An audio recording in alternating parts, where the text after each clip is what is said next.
السلام عليكم ورحمة الله وبركاته. xalqadan maanta waxay ku saabsan tahay sida la iskaga xiro automatical update. How to stop automatical update. Marka mobilkaaga applicationadan ku jira, kan waa Facebook, Messenger, Instagram, email, WhatsApp, Snapchat, Twitter, LinkedIn. waxaan application oo dhan waxaa lagu soo kordhiyaa maalin kadib in wax cusub lagu soo kordhiyo. Marka haddii wax cusub lagu soo kordhiyo, qasab weyn update kaaga baahan yahay. Marka dadka qaar waxaa laga yaabaa inay isticmaalaan mobile datada ay dhahaan sim cardka. Ma awoodaan marka intaanu applicationaha ujeed inaha mobilkaagana uu ku furan yahay automatical update. intaanu application haddii soo dejiyo, adiga Facebook kale waxaa laga yaabaa 85 MB inuu yahay, kawas Messengerka 32 MB, Instagramka 20 MB, emailha adiga ilaa 6 MB, WhatsAppka 30 MB meelahaas. Marka sim cardka datada way ka dhamaanay.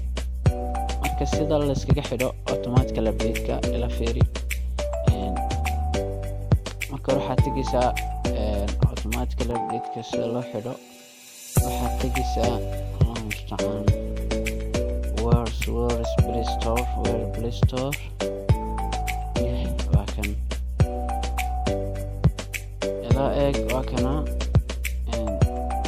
sida la iskaga xidho automatical update-ka. First waxaad tagaysaa Play Store-ka and then setting, choose the setting. Good. Wakana auto update application.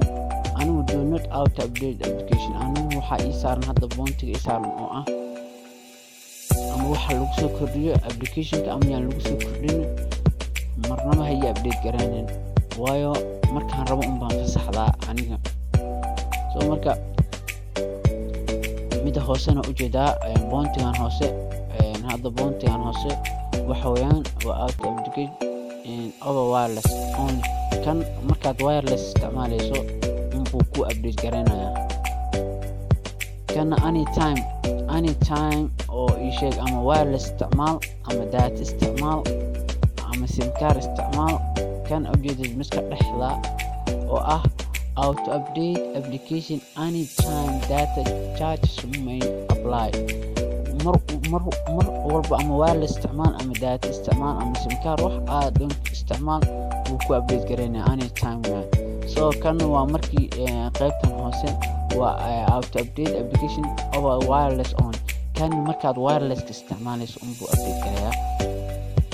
marka aniga waxaa ii saaran do not auto update application. waxaana hay update garan markaan rabo baan update garaysanaya. marka dadka qaar waxaad arkaysaa kor falaar wareeganaysa, wuxuu leeyahay waa maxay falaartan? falaarta wax kale maahan, waxaa kuu furan